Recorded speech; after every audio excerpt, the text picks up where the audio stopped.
Pace a tutti carissimi e buongiorno. Oggi è martedì 26 agosto e vogliamo insieme leggere un passo della scrittura contenuto nel Vangelo di Matteo, il capitolo è l'8 dal versetto 5. Quando Gesù fu entrato in Capernaum, un centurione venne da lui, pregandolo e dicendo: Signore, il mio servo giace in casa paralitico e soffre moltissimo. Gesù gli disse: Io verrò e lo guarirò.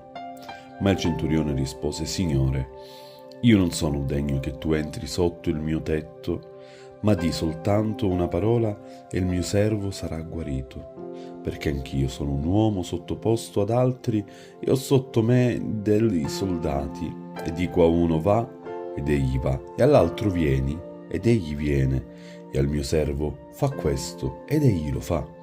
Gesù, udito questo, ne restò meravigliato e disse a quelli che lo seguivano: Io vi dico in verità che in nessuno in Israele ho trovato una fede così grande.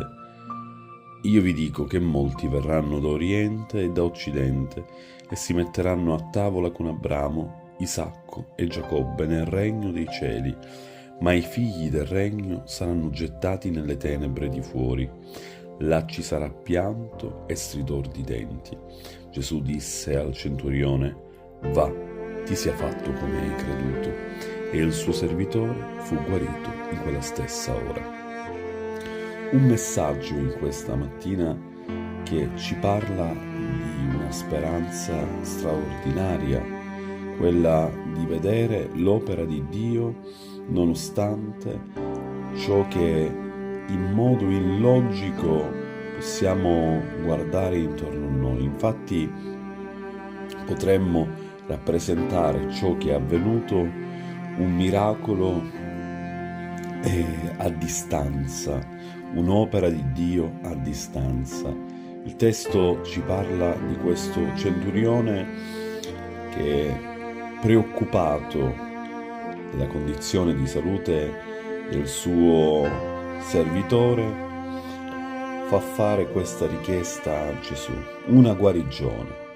Ma quello su cui vorrei porre il mio sguardo in questa mattina insieme a voi non è soltanto l'aspetto legato alla guarigione divina che ha potuto godere il servitore di questo centurione, ma soprattutto della luce della salvezza che è entrato e che sono entrate nella vita di quest'uomo. Infatti Gesù, parlando a lui e parlando di lui, parlerà di un uomo che aveva in sé una grande fede, una fede a tal punto che superava la fede degli israeliti, del popolo di Dio scelto ed eletto dal Signore.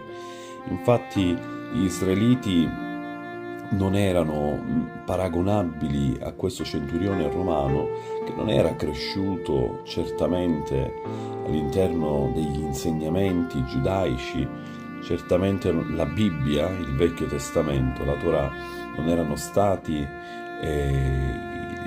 testi che hanno accompagnato la sua crescita. Eppure, all'udire il messaggio di Gesù Cristo, ha aperto il suo cuore al Vangelo e la luce è entrata nella sua vita.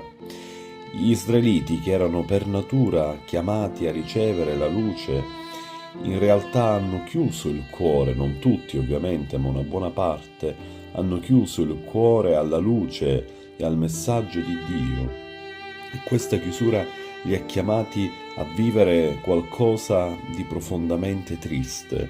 Li chiamerà al giudizio. Infatti Gesù, parlando ai figli, a coloro che naturalmente dovevano avere la vocazione nel seguire la chiamata di Dio, dice: ma i figli del regno saranno gettati nelle tenebre di fuori. Queste tenebre di fuori chiamano e parlano ad una separazione, ma voglio dire in questa mattina gloria a Dio, perché Dio non ci ha chiamati alla separazione. Forse in questa vita anche noi vediamo che c'è pianto, c'è stridor di denti, e l'immagine più espressiva del dolore questo stridor di denti, questo pianto, questo dolore che angoscia il cuore.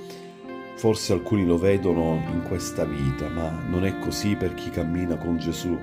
Chi cammina con Gesù sa che ogni sua lacrima sarà asciugata dal Signore e in quel giorno per noi non ci saranno tenebre, ma ci sarà una luce, quella luce che è promessa per il popolo di Dio e per quella Gerusalemme celeste che non avrà bisogno né di sole e né di stelle, ma l'agnello di Dio e il Padre saranno quelli che illumineranno la città, perché Dio è luce e ci ha chiamati alla sua meravigliosa luce. Non ci saranno lacrime, ma ci sarà consolazione.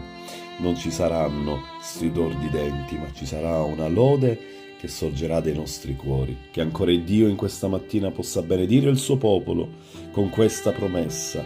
Non stridor di denti, non lacrime, non sofferenza, ma gioia e lode.